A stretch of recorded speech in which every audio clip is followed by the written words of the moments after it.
அட்டகாசமான அரசியல்வாதியாக அதிரடி பயிற்சி பட்டறை பியூர் பாலிடிக்ஸ். அடுத்த வகுப்புகள் விரைவில் ஆரம்பம். தொடர்புக்கு 7388242442. F-35 போர் விமானங்களை அமெரிக்க அதிபர் டிரம்ப் இந்தியாவிற்கு விற்பதாக கூறியிருந்த நிலையில் இந்தியா அதை நிராகரித்துள்ளது. சென்ற 2025ஆம் ஆண்டு பிப்ரவரி மாதம் பிரதமர் நரேந்திர மோடி அமெரிக்கா சென்றிருந்தபோது அதிபர் டொனால்டு டிரம்ப் இந்தியாவுக்கு பல கோடி ரூபாய் மதிப்பிலான ராணுவ தளவாடங்களை விற்கப் போவதாகவும், குறிப்பாக F-35 ஸ்டெல்த் போர் விமானங்களை வழங்க வழிவகை செய்வோம் எனவும் கூறியிருந்தார். இந்நிலையில் டிரம்பின் இந்த அறிவிப்பினை இந்தியா நிராகரித்து விட்டதாக தகவல் வெளியாகியுள்ளது. இதற்கு முக்கிய காரணமாக சொல்லப்படுவது, இந்தியா ஏற்கனவே ரஷ்யாவின் S-400 ஏவுகணை தடுப்பு அமைப்பை பயன்படுத்தி வருவதால் இந்த அமைப்பின் தரவுகள் F-35 விமானத்தின் ரகசிய பாதுகாப்பு வளையத்திற்கு அச்சுறுத்தலாக அமையும் என அமெரிக்கா கருதுகிறது.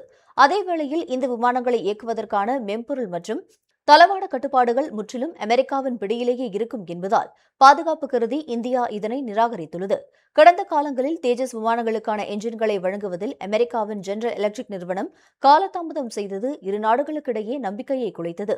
இந்நிலையில் அமெரிக்காவிடம் போர் விமானங்கள் வாங்குவதை விட உள்நாட்டிலேயே 5ஆம் தலைமுறை போர் விமானங்களை தயாரிக்கும் இந்தியாவின் AMCA திட்டத்தை வேகப்படுத்த மோடி அரசு முடிவெடுத்துள்ளது.